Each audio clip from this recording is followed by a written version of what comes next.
samping kiri kanan, buka topengmu.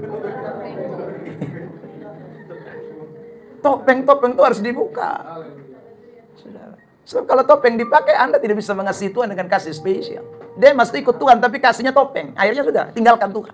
Kasih akan menjadi pura-pura. Matius 24 ayat 12 mengatakan kasih akan menjadi dingin. Ya. Wahyu pasal 2 ayat 4 mengatakan kasih akan hilang. Tinggalkan kasih. Pasti itu. Jadi saudara, orang kalau tidak mengasihi Tuhan, kasihnya pura-pura, kasihnya tambah dingin, kasihnya akan tambah hilang. Ya. Dia akan mengasihi yang lain. Nah karena itu saudaraku, orang seperti ini, dia tidak mungkin bisa menerima berkat-berkat dari Tuhan. Berkat rohani tidak mungkin ada, karena kasihnya sudah mulai hancur. Tapi saudara yang terkasih dalam Tuhan, pada kesempatan yang luar biasa hari ini, Tuhan mau bicara kepada kita semua yang hadir di tempat ini. Di GPDI Immanuel Nusa Dua Bali. Bahwa saudara yang terkasih mengasihi Tuhan dengan segenap hati, dengan segenap jiwa, dengan segenap kekuatan kita. Maka saudara akan lihat Allah memberkati hidup kita. Bukan hanya jasmani kita, tapi rohani kita diperkaya dari hari ke hari. Tepuk tangan terbaik buat Tuhan Yesus Kristus. Selamat datang di channel YouTube Pendeta Ebenezer Playmo. Jangan lupa subscribe. Luar biasa, haleluya. Puji Tuhan, terima kasih buat waktu dan kesempatan yang diberikan kepada saya untuk kali keduanya. Ya, tadi pagi saya sudah berdiri di tempat ini untuk berbagi berkat firman Tuhan. Dan pada sore hari ini kembali dipercaya. Perkenalkan, nama saya Pendeta Ebenezer Playmo. Saya melayani di Kupang, ya. Tepatnya di pinggiran kota Kupang. Kalau orang Kupang pasti tahu daerah pelabuhan di daerah Bolok. Saya melayani di sana, menggembalakan jemaat yang Tuhan percayakan untuk kami gembalakan. Dan bersyukur oleh karena kemurahan Tuhan, selain saya menjadi seorang gembala, saya juga giat sebagai seorang pengajar di Sekolah Tinggi Teologi Injil Indonesia Kupang. Ya, kalau di Bali juga ada STII Kupang, STII Bali di Jogja, itu pusat kami STI Jogja. Jadi saya mengajar sejak tahun 2012 di STII, dan kemurahan Tuhan sehingga saya boleh ada pada kesempatan hari ini di tempat ini. Saya ada kegiatan gereja nanti hari besok Senin, Selasa, dan juga hari Rabu, ya, sehingga saya sempatkan diri datang untuk berkunjung. Saya kawan lama di tempat ini dengan Ibu Gembala karena kami sama-sama satu angkatan di Beji, ya, angkatan 47. Saya bersama istri saya dan juga Ibu Gembala di tempat ini. Puji Tuhan, saudara yang terkasih di dalam Tuhan, saya ingin bicara tentang mengasihi, ya. Dan tema khotbah yang akan saya seberangkan pada sore hari ini adalah berkat mengasihi Tuhan. Sama-sama kita sama-sama ucapkan. 1, 2, 3. Bilang dulu samping kiri kanan, kamu mau berkat tidak? Ya. Kalau ada yang tidak mau berkat, ya baiklah diberikan kepada saya saja. Saudara yang terkasih, kalau kita bicara soal berkat, itu sesuatu yang mengenakkan telinga, ya. Kalau kita bicara soal berkat, ya tidak ada orang yang pasti mau menolak berkat. Sebab namanya berkat itu berarti sesuatu yang menguntungkan, sesuatu yang memberikan keuntungan buat saudara dan saya. Nah, ketika kita bicara soal berkat di dalam Alkitab, maka saudara, berkat itu terbagi menjadi dua, ya. Ada yang disebut dengan berkat jasmani dan ada yang disebut dengan berkat rohani. Berkat jasmani itu bisa didapat oleh semua orang. Saudara yang terkasih dalam Tuhan, mau tidak kenal Tuhan, mau tidak cinta Tuhan, mau tidak sungguh-sungguh dengan Tuhan, bisa dapat berkat jasmani.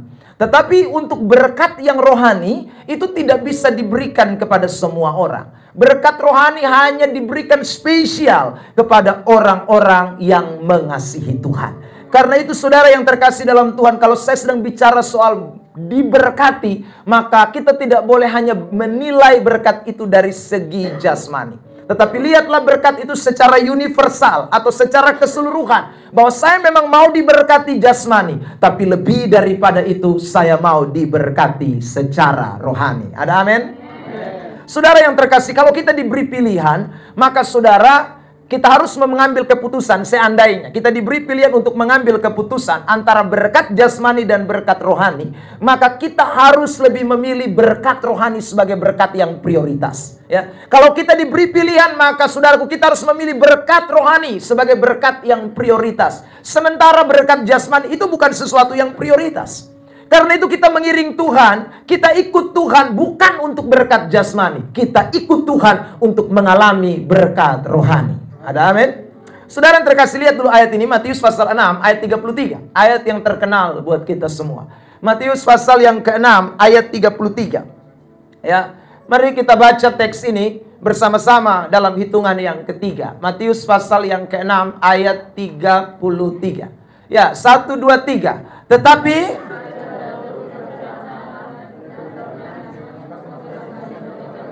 maka semuanya itu akan ditambahkan. Kata semuanya itu di dalam teks ini itu menjurus kepada ayat-ayat sebelumnya. Apa itu saja? Makanan, minuman, pakaian, saudaraku. Itu yang disebut dengan semuanya itu. Nah, kalau kita bicara makanan, pakaian, saudaraku, maka itu bicara soal berkat jasmani. Nah, ayat itu mengatakan berkat jasmani ditambahkan. Jadi saudara, bukan dicari. Yang dicari adalah kerajaan Allah dan kebenarannya. Ada amin? Jangan terbalik ya. Ada orang Kristen terbalik. Carilah semua makanan minuman, maka kerajaan Allah akan ditambahkan. Itu otaknya terbalik gitu ya, saudara. Ya, tidak ada itu ayatnya. Jadi yang dicari apa? Kerajaan Allah. Kalau kita bicara soal kerajaan Allah, maka tidak bisa lepas dari yang namanya berkat rohani. Kalau kita bicara soal kebenaran, maka itu tidak bisa lepas dari berkat rohani. Jadi saudara, itu yang menjadi prioritas, itu yang menjadi utama. Maka kalau saudara melihat di dalam Alkitab, meski ada orang yang miskin, tetapi mereka kaya secara rohani. Ya, lihat jemaat yang ada di Makedonia. Mari kita lihat dalam 2 Korintus pasal 8. Saudara yang terkasih, ya, 2 Korintus pasal yang ke-8, perhatikan mulai ayat 2 dan ayat 3 lebih dulu. Saudara lihat, saya bacakan teks ini ya. Nanti saudara akan membaca ayat 7. Ayat 2 dulu. Selagi dicobai dengan berat dalam berbagai penderitaan, sukacita mereka meluap. Dan itu ayat mengatakan meskipun mereka sangat miskin, ya, sangat miskin. Kata sangat miskin dalam saudara bahasa Yunani, kata miskin itu ada 2, ya. Ada yang saudaraku miskin tapi masih punya harta, ya. Tapi ada yang miskin yang betul-betul tidak ada apa-apa. Nah, kalau kalimat ini saudara sangat miskin, ini bicara bukan miskin yang masih punya sesuatu, tapi miskin yang memang tidak ada apa-apa. Namun ayat itu mengatakan mereka kaya dalam kemurahan. Bahkan ayat 7 menjelaskan begini. Ya, jemaat membaca ayat 7 2 Korintus pasal 8. Perhatikan saudara yang terkasih dalam Tuhan. 1, 2, 3.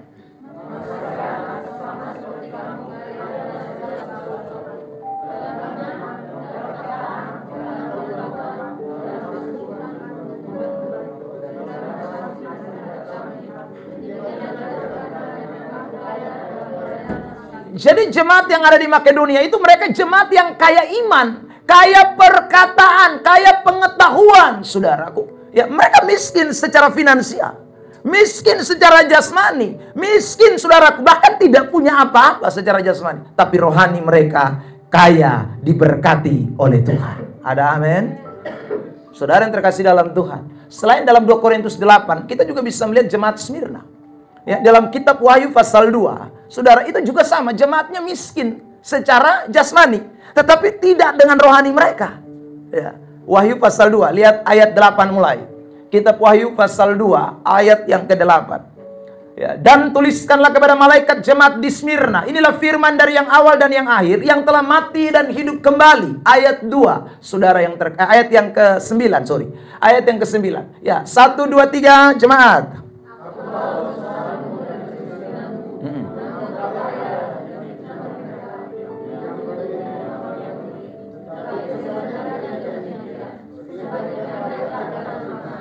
Mereka miskin tetapi kaya. Saudaraku, kaya ini tentu bukan bicara soal jasmani, karena jasmani sudah dijelaskan mereka miskin, ya. Tetapi tentu kekayaan ini adalah bicara soal kekayaan rohani. Jadi jemaat yang ada di Smyrna, jemaat yang ada di Makedonia, mereka memang dilihat dari segi, saudaraku, jasmani, mereka miskin. Bahkan sangat miskin. Tetapi secara rohani, mereka kaya di hadapan Allah. Ada amin? Nah, saudara yang terkasih di dalam Tuhan, kekayaan rohani itu tidak bisa terjadi secara instan. Kekayaan rohani itu tidak terjadi secara instan. Kekayaan rohani itu hanya terjadi kalau orang mengasihi Tuhan dengan sungguh-sungguh. Tanpa mengasihi Tuhan, maka tidak ada orang yang bisa mengalami kekayaan rohani, saudara. Jadi kasih kepada Allah itulah yang membuat orang bisa mengalami kekayaan rohani. Lihat ayat ini. Yakobus pasal 2 ayat 5. Kitab Yakobus pasal yang kedua ayat yang kelima. Kitab Yakobus pasal yang kedua ayat yang kelima. Ya, mari kita baca bersama-sama dalam hitungan ketiga. 1, 2, 3. Dengarkanlah hai saudara-saudara yang kukasihi. Bukankah Allah memilih orang-orang yang dianggap miskin oleh dunia untuk menjadi kaya dalam iman? Ini bicara soal kekayaan rohani. Dan menjadi ahli waris kerajaan yang telah dijanjikan kepada yang mengasihi Dia. Jadi orang-orang yang mengasihi Tuhan, itulah orang-orang yang diperkaya oleh Tuhan. Orang-orang yang mengasihi Tuhan, itulah orang-orang yang memiliki kekayaan rohani. Tanpa mengasihi Tuhan, kita tidak akan mengalami kekayaan rohani. Kita bisa jadi orang Kristen, kita bisa jadi pengikut Tuhan. Tapi mungkin saudaraku, hanya jasmani kita yang diberkati. Kita mengalami kelimpahan jasmani, kita punya ini, punya itu. Tetapi saudara, secara rohani kita miskin. Dan itu sangat disayangkan. Karena suatu kelak nanti, yang hanya menjadi ahli waris kerajaan Allah, hanya mereka yang kaya secara rohani. Ada amin? Ada amin? Bilang samping kiri kanan, kamu mau jadi ahli waris kerajaan Allah? Bilang dulu, kaya dong. Kalau kamu miskin gak bisa. Ya saudara, lebih baik miskin jasmani. Sebab kalau Anda miskin jasmani tapi kaya rohani, Anda pasti memiliki kerajaan Allah. Contoh di dalam Alkitab ada Lazarus, saudara, miskin dia. Ya. Tadi saya kasih contoh itu jemaat yang ada di Smyrna, jemaat yang ada di Makedonia, mereka miskin. Saudara, tetapi coba kita lihat Wahyu pasal 3 ayat 14 mulai. Saudara, ini jemaat yang kaya jasmani. Tetapi saudara, ternyata mereka, saudara, adalah orang-orang yang miskin secara rohani. Ya. Lihat Wahyu pasal 3 ayat 14 mulai. Wahyu pasal yang ketiga ayat 14. Dan tuliskanlah kepada malaikat jemaat di Laodikia. Inilah firman dari Amin, saksi yang setia dan benar, permulaan dari ciptaan Allah. Ayat 15, saudaraku. Ya, aku tahu segala pekerjaanmu, engkau tidak dingin dan tidak panas. Alangkah baiknya jika engkau dingin atau panas. 16, saudaraku. Ya, ayat 16. Jadi karena engkau suam-suam kuku dan tidak dingin atau panas, aku akan memuntahkan engkau dari mulutku. Kalimat ini, saudaraku, ini sebenarnya mau menjelaskan kepada kita bahwa Tuhan tidak berkenan. Kata memuntahkan itu berarti Tuhan jijik. Tuhan merasa tidak layak kau, tidak pantas engkau. Makanya dikatakan dia memuntahkan. Kenapa kok Tuhan muntahkan mereka? Karena mereka suam-suam kuku, mereka tidak dingin dan tidak panas. Loh, kenapa tidak dingin dan tidak panas? Atau tidak menjadi orang yang memilih satu bagian? Suam-suam kuku. Ayat 17. Jemaat, bersama-sama kita baca teks ini. 1, 2, 3. Karena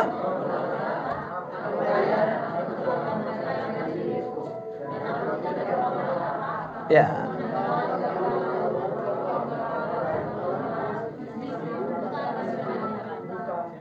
Saudara, kalau kita membaca ayat ini dalam kacamata hurufiah, maka kita menemukan adanya kontradiksi atau bertentangan. Saudara, masa di awal dikatakan kaya, lalu kemudian di bawah dibilang miskin, melarat, buta, dan telanjang.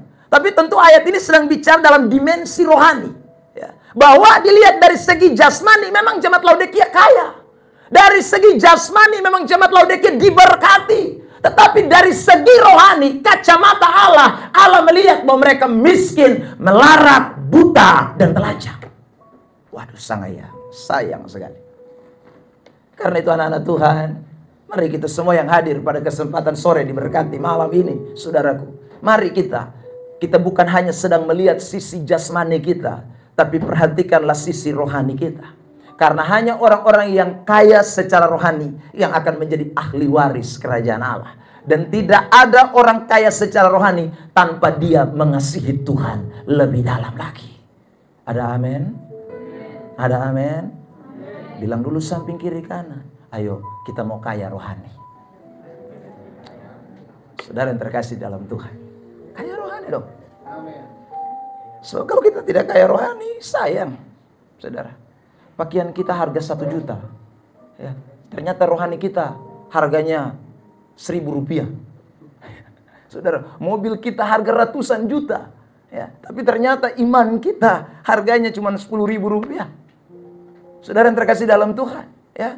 Semua yang kita punya luar biasa, banyak harta berlimpah segala macam. Tapi saudara, kalau kita tidak punya Kristus yang memberikan kekayaan rohani dalam hidup kita, kita tidak mengasihi Tuhan sungguh-sungguh dalam hidup kita, maka tidak bisa. Karena itu hari ini saya mau berbagi buat kita semua. Kita harus mengasihi Tuhan. Kita harus mengasihi Tuhan. Tambah hari kita harus mengasihi Tuhan. Dan kasih yang kita berikan, saudaraku, tidak boleh kasih yang main-main. Harus kasih yang spesial.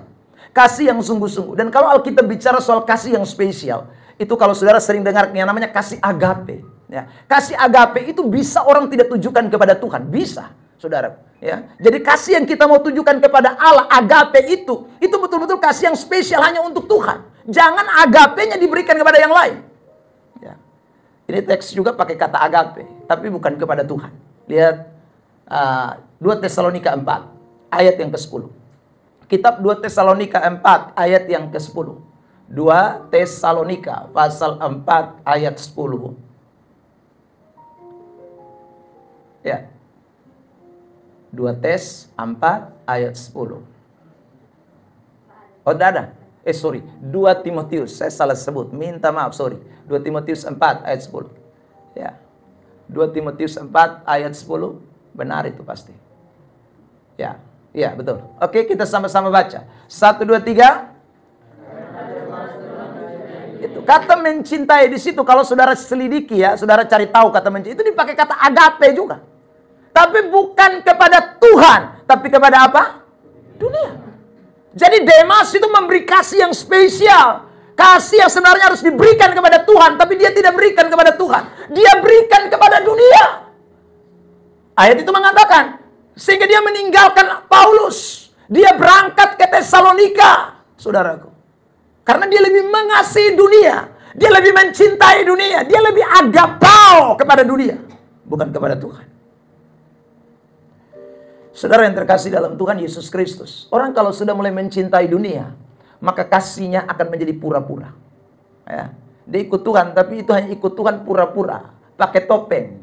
Saudara yang terkasih. Ya. Jadi orang Kristen yang munafik. Roma pasal yang ke-12. Ayat yang ke-9 mengatakan, perhatikan saudara yang terkasih dalam Tuhan. Kitab Roma pasal 12 ayat 9. Kitab Roma pasal 12 ayat 9. Hendaklah kasih itu jangan, kata pura-pura di situ sudah dipakai kata yang sebenarnya itu adalah kata pakai topeng. Ya. Jadi kekristenannya jadi pura-pura.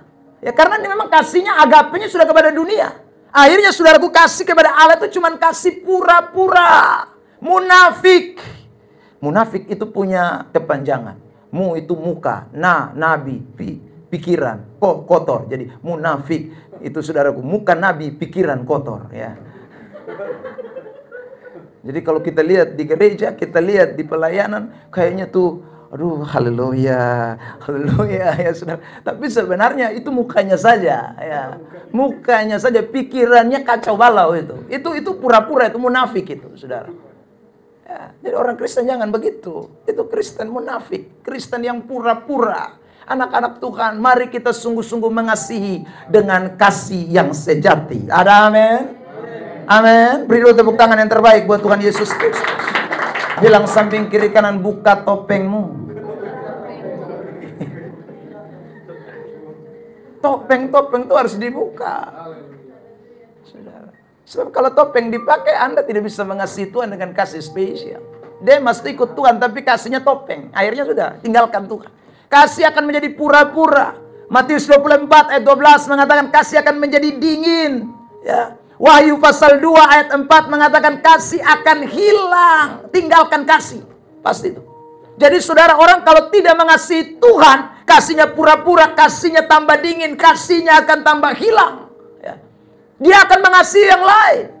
Nah karena itu saudaraku, orang seperti ini, dia tidak mungkin bisa menerima berkat-berkat dari Tuhan. Berkat rohani tidak mungkin ada, karena kasihnya sudah mulai hancur.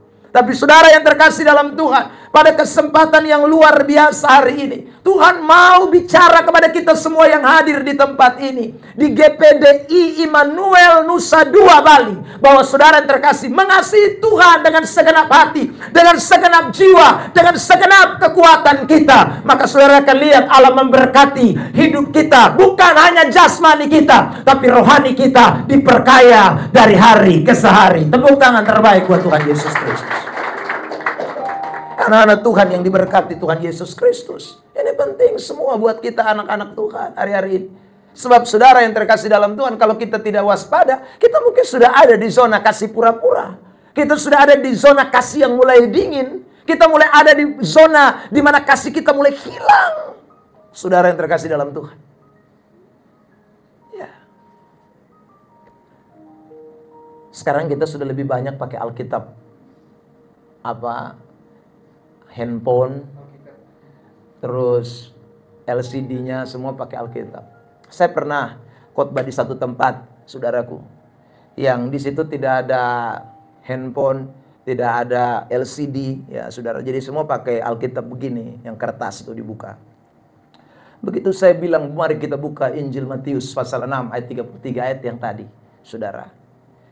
Orang itu mencarinya, mulai dari kitab Kejadian. Ya saudara, dia cari di Kejadian. Dia tanya sampai Matius itu di mana? Ya saudara, dia cari setengah mati, hanya cari Injil Matius susah setengah mati. Ya saudara, saya pikir-pikir mungkin dia baru Kristen toh, saudara. Ya, kalau baru Kristen kan maklum toh, buka Injil Matius itu kan agak repot.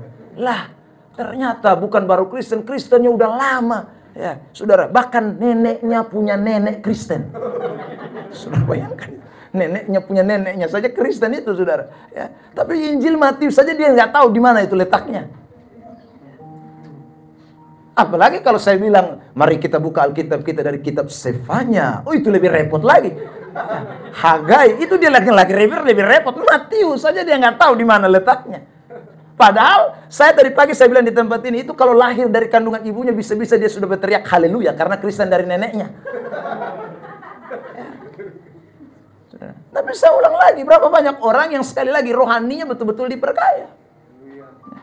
Rohaninya tidak kaya. Bahkan saudara, satu kali saya pernah ketemu orang yang punya jabatan di pemerintahan. Saudara, dia bilang, Bapak, kalau urusan omong politik serahkan beta. Ya orang Kupang bilang begitu, serahkan beta. Ya, itu maksudnya serahkan ke saya. Tapi kalau omong soal Bapak di sorga punya, jangan Bapak, jangan. Itu beta punya hati gamatar. Orang Manado bilang tuh totofore dia. Ya saudara, dia gemetar ya. Saudara, kenapa ya? Memang karena imannya iman cetek. Ya, dangkal imannya. Saudara, dia tidak memiliki kekayaan rohani. Kalau bicara soal politik dia kaya, jabatan dia punya, tapi rohani miskin. Saudara yang terkasih dalam Tuhan. Waduh, ini saya. Nah, kalau saya ulang lagi, Kristennya baru kemarin enggak masalah. Ini Kristennya dari nenek moyangnya. Saudara, udah Kristen. Dan Alkitab berkata jelas bahwa orang-orang model seperti begini itu bukan baru ada sekarang, dari dulu kala. Ibrani 5 ayat 12. Perhatikan ini. Ibrani pasal 5 ayat 12. Kitab Ibrani pasal 5 ayat 12. Tampilkan, ya kita baca. 1, 2, 3. Sebab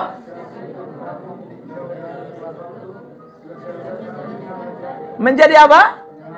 Kalau dilihat dari sudut waktu, tadi saya bilang nenek punya nenek, dia sudah Kristen itu.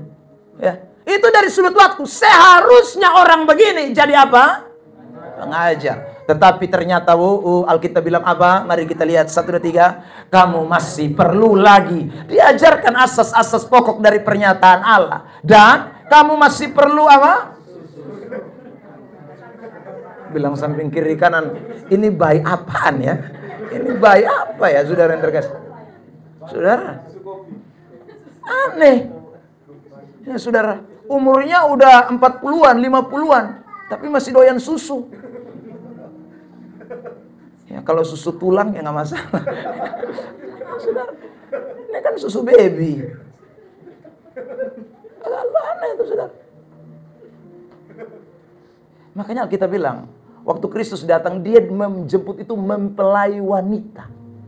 Mempelai wanita itu, saudaraku yang terkasih, kalimat yang lebih tepat, saudaraku, itu artinya perempuan dewasa. Gereja itu diibaratkan sebagai perempuan atau mempelai wanita. Tapi bukan mempelai anak-anak.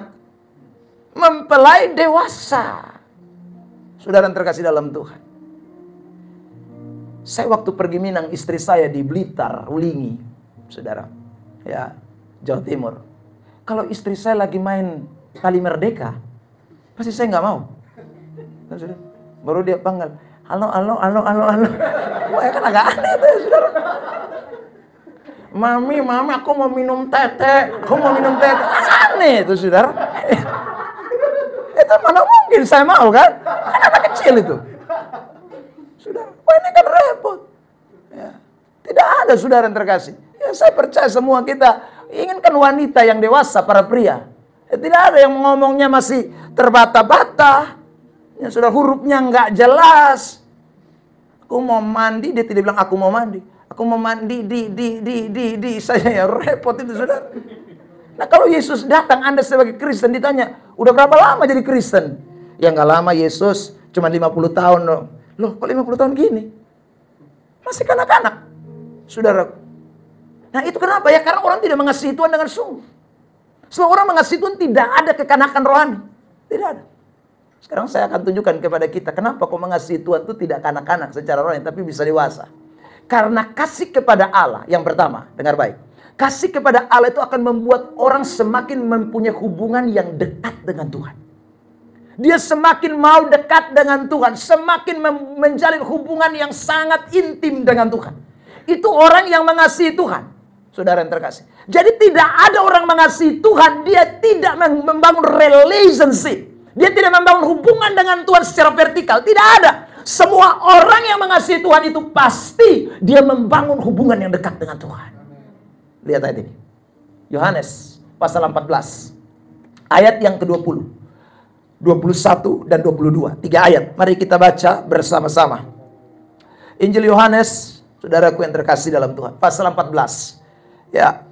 Saya mau kita membaca ayat ini bersama-sama dalam hitungan yang ketiga. Kalau sudah ditampilkan, mari kita akan membacanya. Oke, 1, 2, 3.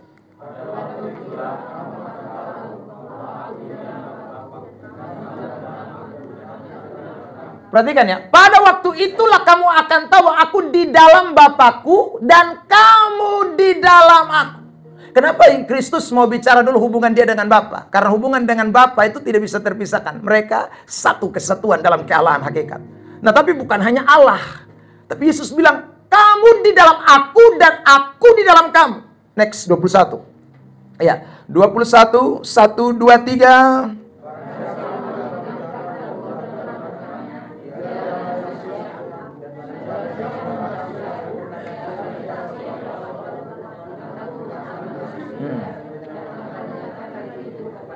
Saudara lihat, itu ayat mengatakan, ya, dialah yang mengasihi aku dan barang siapa mengasihi aku, ia akan dikasihi oleh Bapakku. Dan aku pun akan mengasihi dia dan menyatakan diriku kepadanya. Jadi tidak ada orang yang mengasihi Tuhan, Tuhan jauh dari dia, dan dia jauh dari Tuhan. Tidak ada. Semua orang yang mengasihi Tuhan itu punya hubungan yang dekat dengan Bapa. Dekat dengan Tuhan, dekat dengan Kristus, saudara yang terkasih dalam Tuhan. Ya, tidak ada. Makanya saudaraku, orang kalau bilang saya mengasihi Tuhan tapi jarang ibadah, omong kosong kamu mengasihi Tuhan. Ya, itu omong kosong, itu kasihmu tidak benar itu. Kamu kalau mengasihi Tuhan, kamu pasti rajin ibadah. Karena kamu tidak akan bisa jauh dari Tuhan. Kamu rasakan rasa kosong tanpa Tuhan. Kamu akan merasa hampa tanpa Tuhan. Orang yang mengasihi Tuhan itu pasti bergaul karib dengan Tuhan. Amin. Saya ingat satu ayat ini, saudaraku, sabar ya, saya buka dulu. Kitab 1 Korintus ya. Tiba-tiba saya ingat ayat ini, saudara, tapi pasalnya saya kurang ingat pas. Jadi saya ketik dulu, saudara, bersabar. Saudara yang terkasih dalam Tuhan. Ayat ini singkat tetapi punya makna yang sangat dalam, saudara, mengenai hubungan kita dengan Tuhan. Ya. 1 Korintus pasal 8. ayat 3. 1 Korintus pasal yang ke-8 ayat 3. 1 Korintus 8 ayat 3. Mari kita sama-sama baca. 1, 2, 3. Tetapi orang yang mengasihi Allah dikenal oleh Allah. Kata dikenal di sini dipakai kata ginosko dalam bahasa Yunani. Kata ginosko itu berarti dalam teks yang lain itu berarti, sudah minta maaf ya, hubungan suami istri. Ya. Intim. Jadi saudara, ini ayat bilang orang yang mengasihi Allah ia itu mempunyai hubungan intim dengan Allah. Ginosko, saudaraku. Jadi dia tidak ada hubungan jauh dengan Tuhan. Orang mengasihi Tuhan itu dia akan selalu dekat Tuhan. Intim dengan Tuhan. Semakin intim dengan Allah. Nah kalau intim dengan Tuhan, masa tidak mengalami kekayaan rohani? Itu impossible. Itu sesuatu yang tidak mungkin. Semakin orang itu mempunyai pergaulan karib dengan Tuhan, dia akan semakin ginosko, mengenal Tuhan. Tambah dalam, tambah lebih lagi. Hubungannya semakin dalam, dia akan mengenal Tuhan lebih luar biasa. Dan kata ginosko itu muncul di dalam teks ini. Filipi 3 ayat 10 juga. Filipi pasal 3 ayat 10. Paulus mengatakan begini, saudara yang terkasih dalam Tuhan. Perhatikan ini. Filipi pasal 3 ayat yang ke-10. Ya, bersama-sama jemaat kita baca ayat ini dalam hitungan ketiga. 1, 2, 3.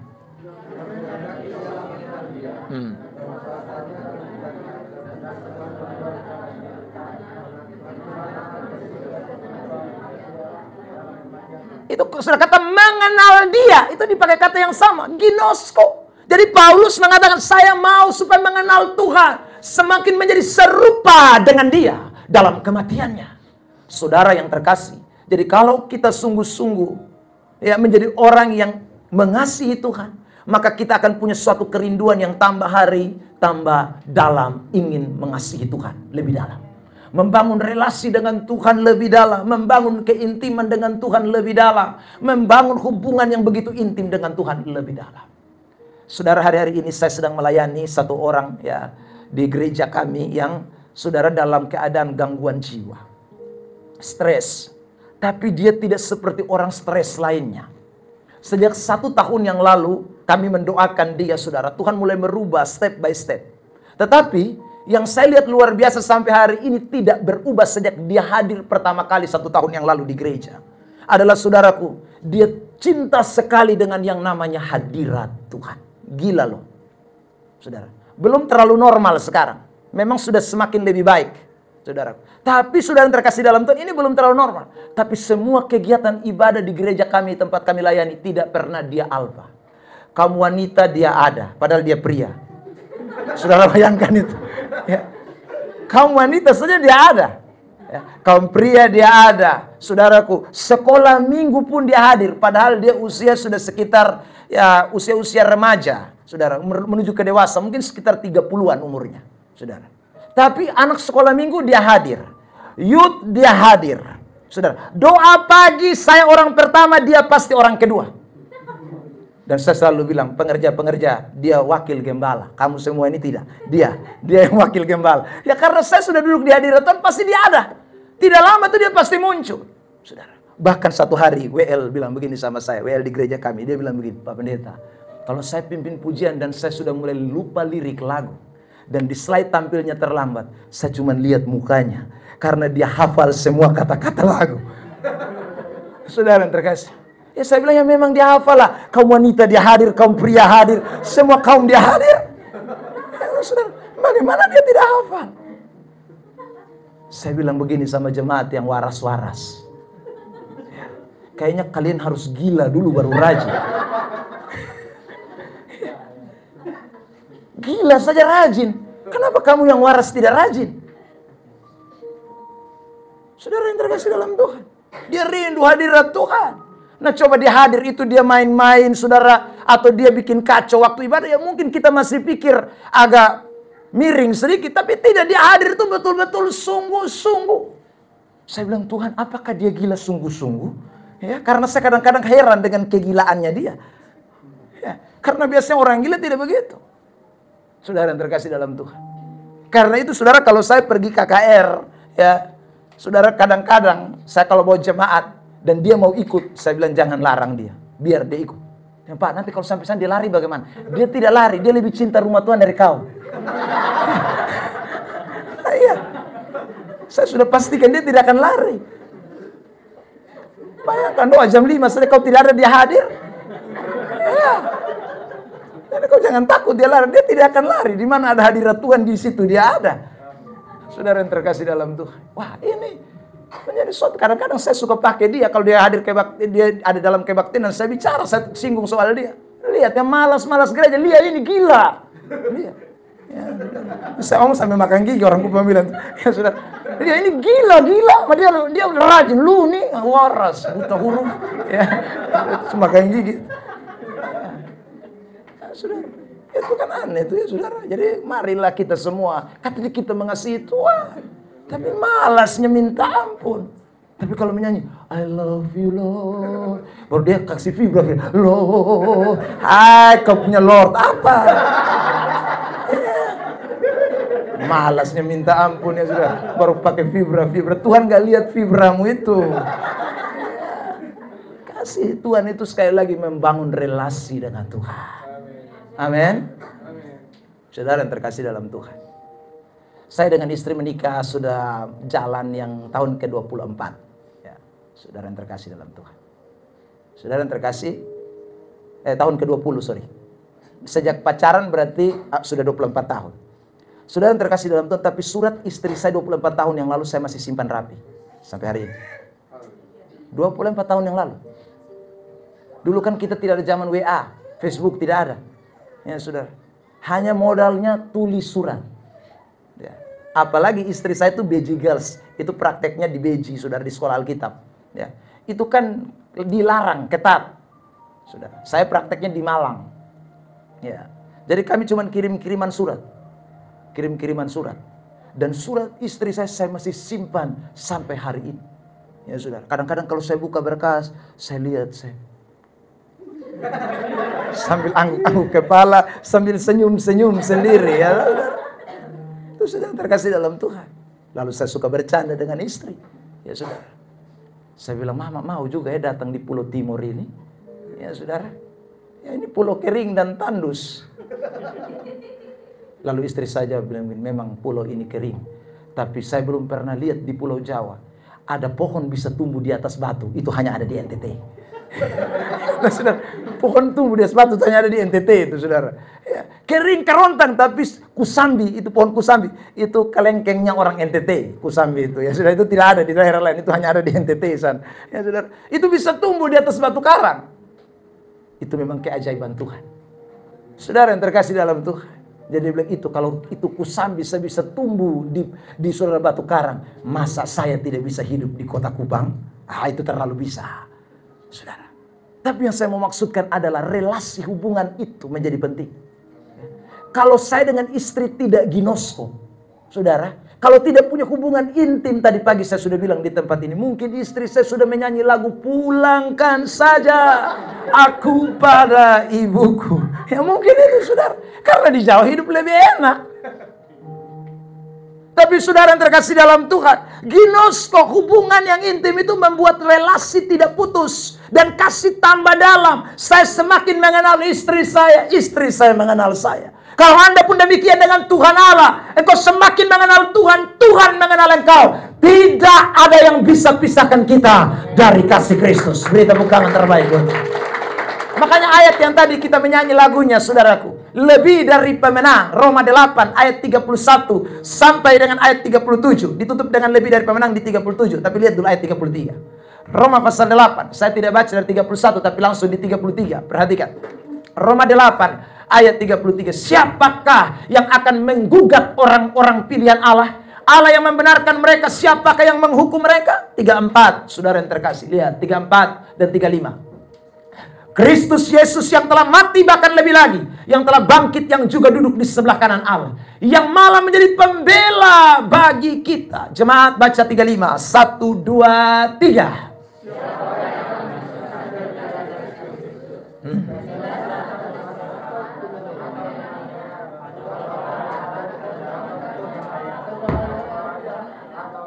Tidak ada yang bisa pisahkan kita. 37 sama-sama 8 37 Roma 8. Ya. 37 1 2 3. Tetapi dalam semuanya itu kita lebih daripada orang-orang yang menang oleh Dia yang telah mengasihi kita. Jadi saudara yang terkasih, kalau kita semakin mengasihi Tuhan tambah hari tambah dalam. Saya ulang lagi saudara, tidak ada yang bisa pisahkan kita dari kasih Kristus. Semakin saudara bergaul karib intim dengan Tuhan, semakin saudara mengenal Tuhan, semakin saudara cinta Tuhan. Aduh, tidak ada yang bisa pisahkan kita dari Kristus. Apapun kondisi hidup kita, Jesus is number one. Amin. Amin. Bilang samping kiri kanan, ayo mengasihi Tuhan. Bilang samping kiri kanan, jangan jauh-jauh dari hadirat Tuhan. Sebab kalau kita jauh dari Tuhan, kita tidak bisa buat apa-apa. Kalau kita mengasihi Tuhan, kita semakin dekat. Yesus berkata, cinta akan rumahmu menghanguskan aku. Saudaraku, Raja Daud berkata, lebih baik 1 hari di pelatarannya daripada 1000 hari kita ada di tempat lain. Lebih baik berada di ambang pintu rumah Allah daripada diam di kemah-kemah orang fasik. Saudara, itu artinya apa? Jadi kalau orang semakin membangun relasi dengan Tuhan, dengan intim dengan Tuhan, itu semakin buat orang itu tidak bisa jauh dari Tuhan. Itu kasih. Itu kasih, saudara. Jadi saya ulang, tidak ada orang mengasihi Tuhan malas ibadah. Tidak ada. Tidak ada orang mengasihi Tuhan malas doa. Tidak ada orang mengasihi Tuhan malas baca firman Allah. Tidak ada orang mengasihi Tuhan, saudara terkasih dalam Tuhan, malas bergaul intim dengan Tuhan. Tidak ada. Semua orang yang mengasihi Tuhan, relasinya dengan Tuhan tambah hari, tambah dekat. Tepuk tangan terbaik buat Tuhan Yesus Kristus. Yang kedua, saudaraku, kalau kita mengasihi Tuhan, orang yang mengasihi Tuhan itu dia bertahan dalam setiap pencobaan. Tantangan memang ada. Saudara, tapi dia tidak akan pernah mundur, apapun itu. Orang yang mengasihi Tuhan, saudaraku, dia semakin hari semakin militan dalam menghadapi situasi. Tantangan ada. Tidak ada Alkitab menjanjikan bahwa kita ikut Tuhan itu kita akan mengalami suatu keadaan yang terus baik, saudara. Justru Alkitab memberitahu kepada kita dalam kitab Ibrani, saudara, bahwa ketika kita menjadi percaya dan terima Kristus, akan banyak penderitaan. Yesus sendiri berkata, kalau kita ikut jalan yang sempit itu, saudaraku, itu tidak mengenakan. Ya, itu tidak mengenakan. Ya. Alkitab juga berkata kita harus sangkal diri dan ikut Yesus, pikul salib. Itu adalah simbol daripada penderitaan. Jadi ikut Tuhan itu pasti tidak ada main-main, saudara. Tantangan tambah hari tambah lebih banyak. Tetapi bersama dengan Kristus, kalau kita mengasihi Tuhan, maka saya ulang lagi, saudara, kita tidak akan pernah mundur apapun itu yang akan terjadi. Yakobus pasal yang kedua. Mari kita lihat ayat ini, saudara yang terkasih. Ya, ayat yang ke-12. Kita baca ya bersama-sama teks ini dalam hitungan yang ketiga. Yakobus pasal 1 ya, ayat 12. Pasal 1 ayat 12. Mari kita baca bersama-sama dalam hitungan ketiga. Yakobus 1 ayat 12. 1, 2, 3. Berbahagialah orang yang bertahan dalam pencobaan. Sebab apabila ia sudah tahan uji, ia akan menerima mahkota kehidupan yang dijanjikan Allah kepada. Nah, jadi orang-orang yang mengasihi dia itu yang bertahan dalam pencobaan. Orang-orang yang mengasihi Tuhan akan melihat pencobaan itu sebagai suatu batu loncatan, ujian untuk saudaraku sampai kepada suatu titik yang lebih baik. Saudara yang terkasih di dalam Tuhan, kalau saudara waktu masih sekolah, SD, SMP, SMA, ya, selalu ada yang namanya ujian. Ujian itu untuk apa? Naik kelas. Ya, naik kelas, saudara yang terkasih. Waktu kita kuliah pun demikian. Kalau kita mau ujian skripsi, itu berarti sebentar lagi kita akan wisuda. Ujian tesis berarti kita mau S2 selesai, saudara. Tidak ada yang tanpa ujian. Dalam dunia sekuler saja, untuk naik kepada suatu tingkatan, orang membutuhkan yang namanya ujian. Bagaimana saudara kita jadi orang Kristen yang mau kaya rohani tanpa ujian? Bagaimana kita mau jadi orang Kristen yang semakin diperkaya rohani, tetapi ujian kita tidak mau, saudara? Maka saya selalu bilang begini, jangan pernah berdoa, saudaraku, bahwa jangan berikan kepada saya ujian. Itu salah, doa salah. Ada yang bilang, Pak, tapi dalam Injil Matius pasal 6, Yesus berkata, dalam doa Bapa kami, ya, janganlah membawa kami ke dalam pencobaan. Kata pencobaan di situ itu tidak bermakna ujian. Ya, saudara yang terkasih, ingat, kata pencobaan di situ itu lebih tepat diartikan yang Yesus maksudkan adalah bicara tentang, saudaraku, cara pekerjaan setan, iblis yang menjatuhkan orang. Nah, saudara, Tuhan tidak pernah memberi cobaan untuk menjatuhkan. Tuhan memberikan ujian atau cobaan untuk membuat kita naik kelas. naik level. Tidak ada guru waktu dia kasih soal kepada murid-muridnya, dia bilang, mampus kalian semua, nanti kamu gak bisa jawab semua. Lalu dia senang bahagia, haleluya. Tidak ada, saudara, itu guru stres.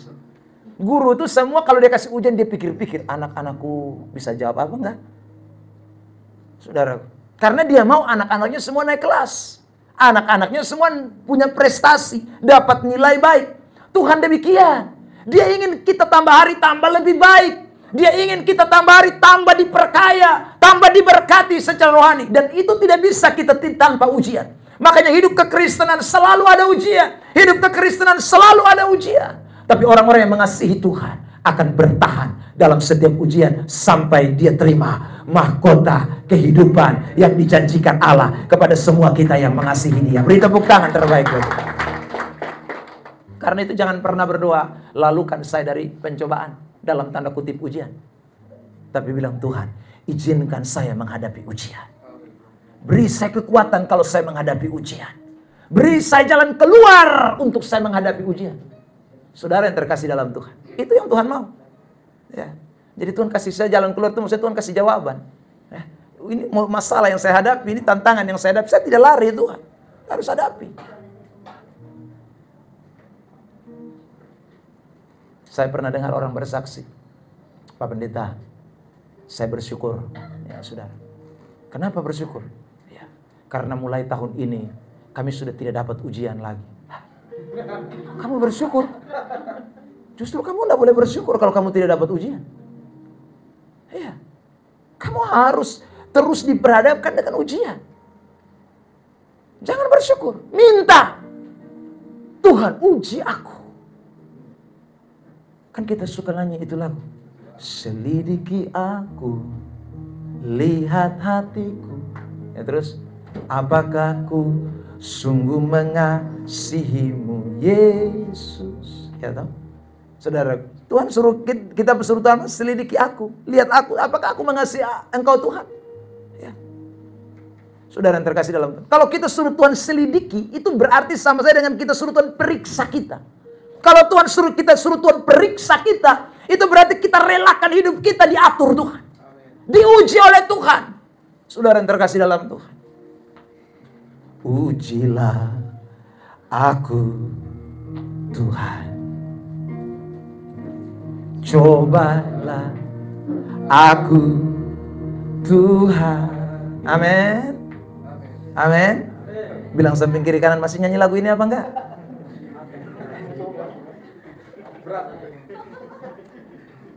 Sekarang aku diberkati. Itu orang paling suka ya, saudara. Nggak salah itu lagu, baik. Tapi jangan lupa, di balik daripada ujian ada berkat. Saudara yang terkasih dalam Tuhan, uji aku Tuhan. Jadi jangan rasa senang kalau Tuhan tidak memberikan ujian kepada kita. Justru minta Tuhan, Tuhan uji saya, uji saya, uji saya. Saya mau rohani, saya tambah hari tambah lebih baik Tuhan.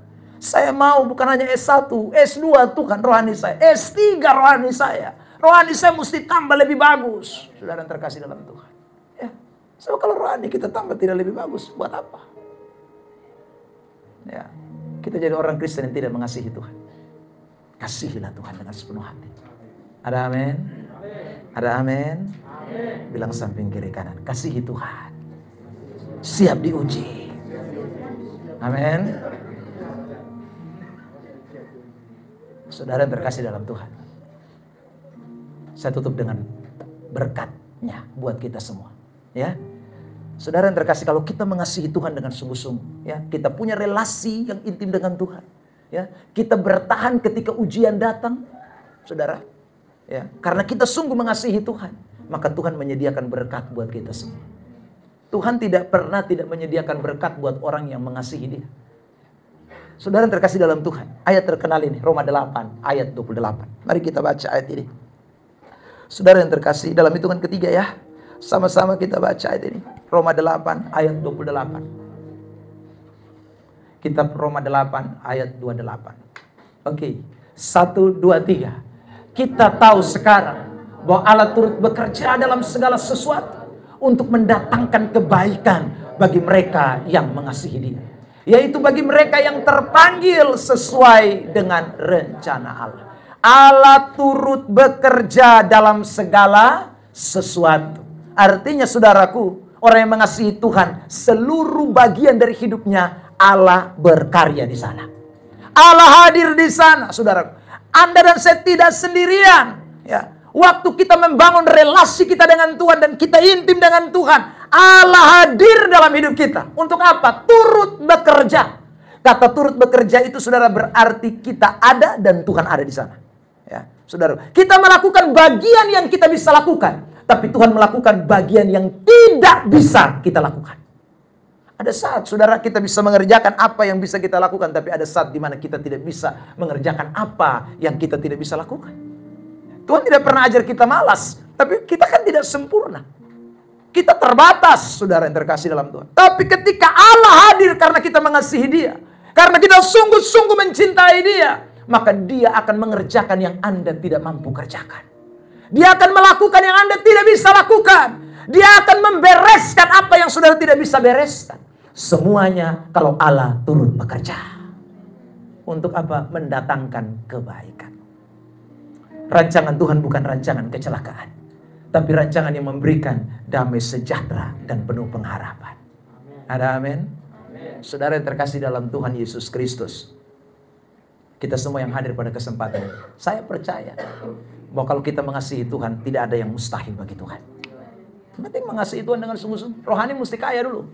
Ya, kalau rohanimu tidak kaya, maka posisi kasihmu kepada Tuhan sedang ada di dalam sesuatu masalah. Perbaiki hubunganmu dengan Tuhan. Relasi keintimanmu dengan Tuhan. Perbaiki, saudara. Sebelum terlambat. Perbaiki. Ya.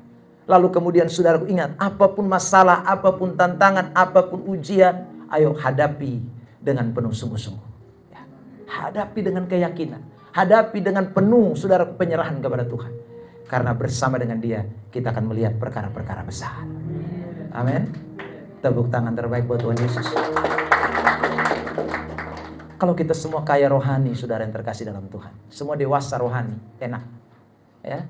Semua akan bertumbuh bersama-sama. Semakin bertumbuh, itu luar biasa. Tapi kalau ada banyak kanak-kanak rohani, waduh, sakit kepala luar biasa. Ya. Di rumah tangga kalau suami istri tidak dewasa, bahaya. Ya. Di dalam pelayanan, kalau ada jemaat yang tidak mau dewasa, berjalan bersama dewasa, bahaya. Saudara. Semua kita dengar firman untuk tambah hari, tambah dewasa dalam Tuhan. Kiranya berkat dari Tuhan yang saya bawa dari Nusa Tenggara Timur ini boleh memberkati jemaat Tuhan yang ada di tempat ini. Tuhan Yesus memberkati kita. Sama-sama kita katakan, aku mau mengasihi Tuhan. 1, 2, 3. Bilang samping kiri kanan, jangan bolong-bolong ibadahnya ya. Ya, saudara. Ya, mari pemain musik maju ke depan semua. Kita mau bersyukur buat firman Tuhan. Saudara, minta Tuhan untuk memberikan cintanya lebih dalam hidup kita semua. Terima kasih Tuhan.